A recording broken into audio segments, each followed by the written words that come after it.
surrounding a dull, dark.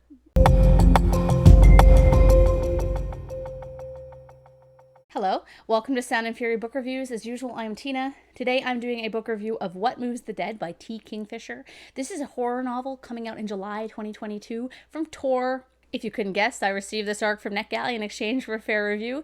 Thank you so much, Tor, for approving me. I was surprised that you did. Have you ever read The Fall of the House of Usher and wished for a bit more of that story? Well, What Moves the Dead gives you that, along with some slight humor, a deeper mystery, and more overt horror.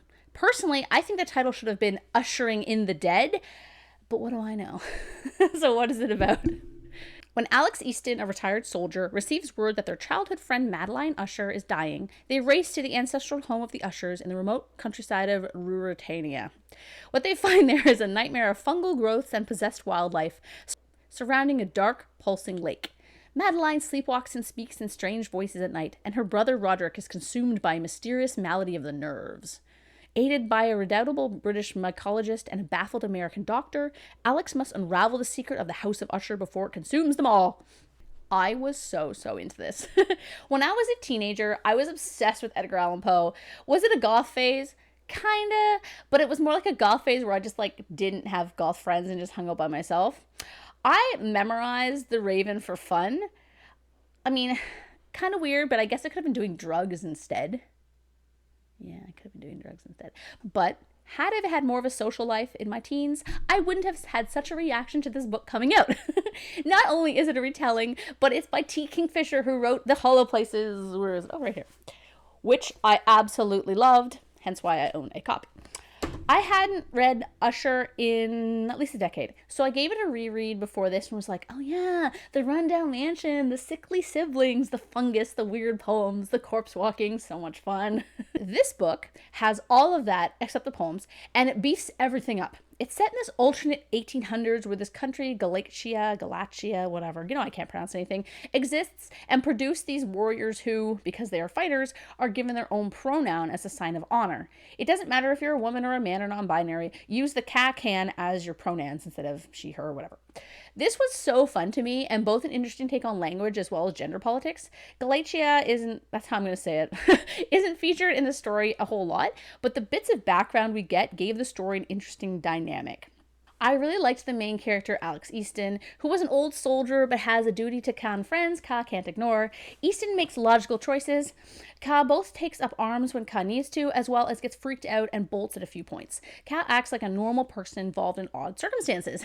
This is one of those few books where I really liked first person point of view. If you've noticed from my reviews, I don't really talk about this too much, but I'm not a big fan of first person. I read I'd say probably 5% of the books I read a year are first person, and I'm very picky about it, but T. Kingfisher, she always nails it, so. The other characters are fun too. Denton, the doctor, is compelling because he's brash one minute and aloof the next, but he's also likable. I kind of ship them. The siblings aren't in it as much as you'd expect, but there's a few side characters that add some flair to the story too. The mystery was fun because while I should have guessed what it was, I didn't. I suppose Kingfisher just did a great job hiding what was going on with the other things in the plot. Yet the story is cohesive, interesting, it's slow enough to build tension and mood, but quick enough you're not bored. It reminded me a lot of Mexican Gothic, but I liked the ending to this a lot better. It's also quite funny. The humor is hard to describe. It's not laugh out loud so much as kind of amusing observations, like it is cliche to say that a building's windows look like eyes because humans will find faces in everything. These pop up just enough to even out the tension and give Easton a rather quirky personality. I loved the random references to Beatrix Potter as well. That was really cool. I studied Beatrix Potter a little bit in university, so I was like, oh yeah, I understand what the reference is here.